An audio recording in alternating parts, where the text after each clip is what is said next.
Daily Reflections. This is a book of reflections by AA members for AA members. August 14th. Repairing the damage. We attempt to sweep away the debris which has accumulated out of our effort to live on self will and run the show ourselves. If we haven't the will to do this, we ask until it comes. Remember, it was agreed at the beginning we would go to any lengths for victory over alcohol. Alcoholics Anonymous, page 76. Making a list of people I had harmed was not a particularly difficult thing to do. They had showed up in my fourth step inventory. People towards whom I had resentments, real or imagined, and whom I had hurt by acts of retaliation. For my recovery to be thorough, I believed it was not important for those who had legitimately harmed me to make amends to me. What is important in my relationship with God is that I stand before Him, knowing I have done what I can to repair the damage I have done. Courage to Change One Day at a Time in Al-Anon, August 14th. Since coming to Al-Anon, I have become aware of certain choices that I never knew I had. If I am uncomfortable about doing something, I have learned that I don't necessarily have to do it. I can look into my heart and try to discover my true feelings before making that decision. What freedom! Does this mean that I should never do anything unless I feel comfortable doing it? Of course not. If I waited for inspiration, my taxes might never be paid, my work might never get done, and my teeth might never get brushed. Sometimes I have to feel the feelings and then act anyway. I believe that is why our Just for Today suggests doing 2 things each day that I don't want to do just for practice. To create a balanced life, I must exercise some self-discipline. That way I can pay attention to my feelings without being tyrannized by them. Today's reminder.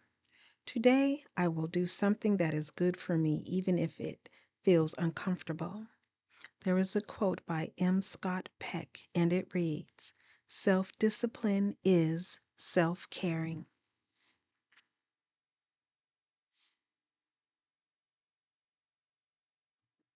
Just for Today. Daily Meditations for Recovering Addicts, August 14th. Letting go of our limitations. We don't have to settle for the limitations of the past. We can examine and re-examine our old ideas. Basic text, page 11. Most of us come to the program with a multitude of self-imposed limitations that prevent us from realizing our full potential. Limitations that impede our attempts to find the values that lie at the core of our being. We place limitations on our ability to be true to ourselves, limitations on our ability to function at work, limitations on the risks we're willing to take. The list seems endless. If our parents or teachers told us we could never succeed and we believed them, chances are we didn't achieve much. If our socialization taught us not to stand up for ourselves, we didn't, even if everything inside us was screaming to do so. In Narcotics Anonymous, we are given a process by which we can recognize these false limitations for what they are. Through our fourth step, we'll discover that we don't want to keep all the rules we've been taught. We don't have to be the lifelong victims of past experiences. We are free to discard the ideas that inhibit our growth. We are capable of stretching our boundaries to encompass new ideas and new experiences. We are free to laugh, to cry, and above all, to enjoy our recovery. Just for today, I will let go of my self-imposed limitations and open my mind to new ideas. Today, Emotions Anonymous, August 14th. Reflection for today. My best attempts at solving a problem may not be good enough. There are some problems in life I cannot solve and was not meant to solve, no matter how I feel about them. My job lies in recognizing which problems are truly mine and then giving a good try at solving them with my higher power's help. Letting go and letting God take my problems when I have done my best is the only way to go. I am not responsible for the outcome. Meditation for today. May I realize the longer I continue to hold on to my problems and hurts, the more I blame myself or others. Today I will remember, if I cling to my problems, I am not trusting my higher power. Strengthening my recovery. Meditations for adult children of alcoholics, dysfunctional families. August 14th. Disease of alcoholism.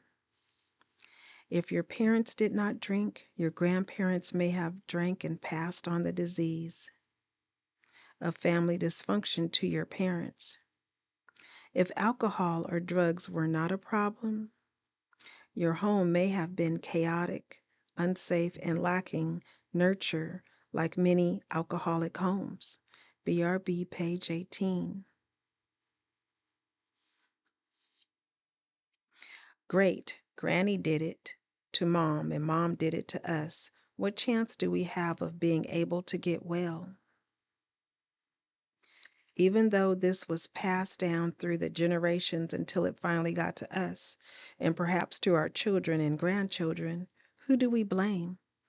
Can we really blame Mom or Granny or even Great-Granny? Indeed, none of them intended to pass this baggage down to us, but here it is, ours to unpack. Fortunately, we have the best chance of them all to do something about it. Today, we have a much better understanding of the multi-generational nature of trauma transmission. And this understanding is constantly evolving. We are fortunate to be part of a wonderful human experiment to reverse the effects of generational family dysfunction and achieve emotional sobriety. Like most experiments, we start with a premise that we can build a life of stability, safety, and nurturing. As we toil in the laboratory of our lives in recovery, we find just the right mixture of experience, analysis, and spiritual principles, and issue daily progress reports to our fellow travelers and our higher power.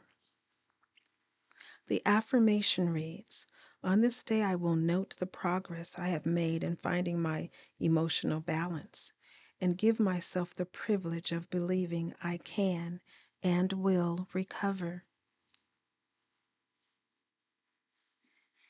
Please share, subscribe, like, and most of all, be the you that you are created to be. To remember that recovery is possible, that you are not alone, one day at a time.